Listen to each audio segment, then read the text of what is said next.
What I wanted to do this week is talk about, can you really do a garden renovation on a budget? I just finished up my last garden chores, which were putting the fountain away and just putting away some of the ceramic pots for the wintertime. It's gotten cold here now. We've gotten some good frosty nights, so it's a good time to start planning the garden for next season. What I wanted to do this week is talk about, can you really do a garden renovation on a budget? Well, I'm going to tell you what, that's my plan for this spring. On this channel, I don't do any sponsored posts and I don't get any free plants. So the challenge is going to be the same as you face, trying to find the plants that I want and to be able to do it on a budget. So today I just want to share with you kind of what I'm thinking of in terms of renovating this garden space. I've already thought about the color scheme and I've already picked out some of the plants that I think I want to try. So I'm going to turn the camera around and just share this space with you and talk about what my process is going to be. What's unique in this garden is that each of the 4 spaces actually has a little bit of a different light condition. That's kind of what I'm dealing with, and I'm excited because I want to have a definite color scheme to these 4 areas, and I want to try to make this budget friendly. So that's the goal. And I'm looking forward to featuring this project on future videos. And today we're just going to talk about what I'm thinking about and kind of how I'm going to approach this project. Now that the garden season's over, this is, for me at least, the perfect time to start thinking about changes that I want to make to the garden next season. I'm always looking for inspiration, and I'm going to tell you that this season I am going to be finding inspiration. I already have found some inspiration in some old gardening books. I talked about this specific book the last time I did a video. This is a book by Vita Sackville-West called In Your Garden. It is a collection of articles that she wrote for the newspaper that have just been, put together in a book. Now, the thing that I love about this book so far is that she recommends some excellent plant combinations, things that I am just learning as I'm reading through this book.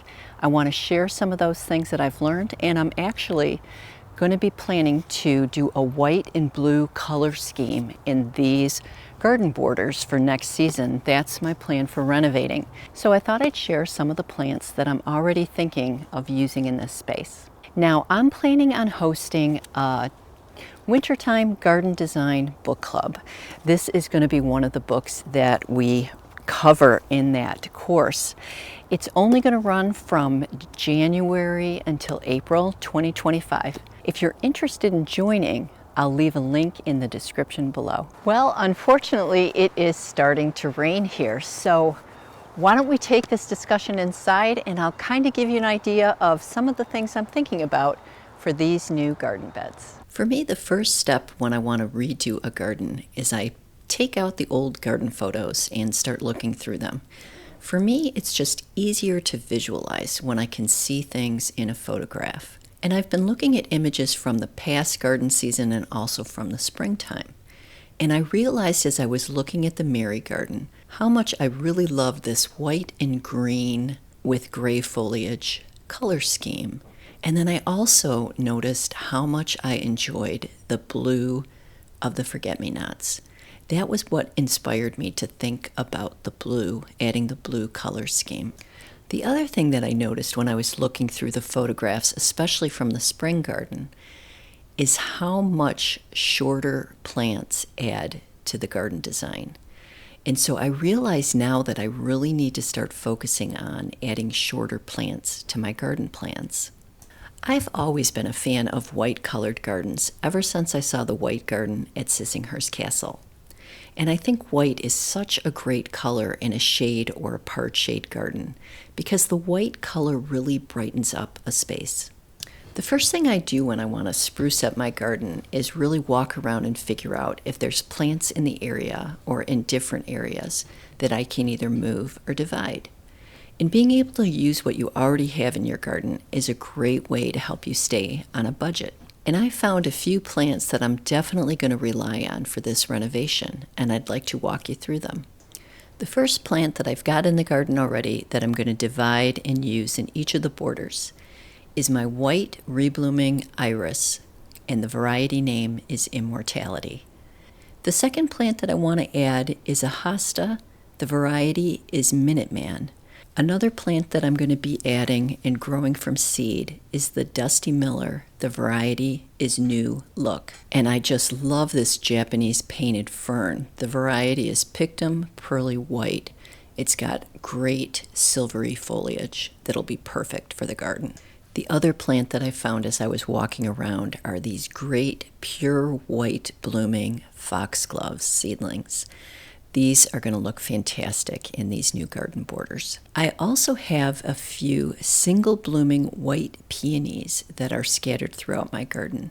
The variety of this white single peony is called Crinkle White. And for the earlier spring garden, I'm planning on removing any tulips that are not white in color. Instead, I want to focus on white colored tulips. And I also want to add some poet-style daffodils. I think those will be great for the spring garden. There was a quote in the book that I'm reading from Vita Sackville-West where she says, "Successful gardening is not necessarily a question of wealth. It is a question of love, taste, and knowledge." And I just loved that. There's an article in the book from April 6, 1947, that talks about this great blue color combination. I actually took a look at these plants in the last newsletter that I wrote. So why don't we take a look at these plants a little bit closer. The first plant on the list is Phacelia campanularia, or desert bluebells. And you can see this beautiful photograph of these bright blue flowers. And so if we just go down on this Stover Seed website a little bit more, you can get an idea of what the requirements are for this particular plant. So this plant is native to California. It's an annual. It needs full sun, and it gets between 6 to 18 inches tall. The next plant that was listed is a beautiful blue plant called Nemophila menziesii, or the common name here is known as baby blue eyes. And the Eden Brothers website has seeds available. Now, if we look at this plant features, we can see again that this is an annual that blooms in the spring, and the height of the plant is 4 to 8 inches. So this is really a beautiful plant. And again, this requires full sun. So I'm not sure if this is going to be something I can grow in all 4 areas of the garden in the back. But again, I'm definitely going to think about adding this blue flower where I can in the garden. The third plant is Asperula orientalis, or woodruff. And you can see here from the Shoot website, this is an absolutely gorgeous plant. And I was able to find some seeds that were available on the OutsidePride.com website for this blue woodruff seed. So again, I think that this would be something that would be great to grow from seed. And we can see here that it is 6 to 12 inches tall, and again, this is an annual. This particular plant grows full sun to partial shade, and it's also deer resistant according to this website. So I think that this is a plant I'll be able to try in the back garden as well as the pollinator garden. The fourth plant that's mentioned that's blue flowering is the one that I know, and that is Love in a Mist, Nigella damaskina. And this is a gorgeous, this particular variety, I actually have purchased seeds from Select Seeds. This is the website that we're on right here, and they actually have a couple of blue toned Love in the Mist seeds available. They have this variety that's called Miss Jekyll Blue, and this is a beautiful light blue color, like a true blue. And then there's also a version that is called the Persian Jewels Indigo. This is actually the variety of seedling that I bought for my pollinator garden. This is a gorgeous plant. And as far as the plant itself, again, this is an annual. It gets approximately 1 to 1.5 feet tall, and it requires full sun. And here's a close-up of that Nigella in the pollinator garden. So I'm at the point right now where I'm just kind of brainstorming and dreaming about what I want these borders to look like. I know the colors that I think I'm going to be picking, and again, I'm going to be really reading garden design books this winter time to look for some inspiration and try to come up with some great ideas for this space.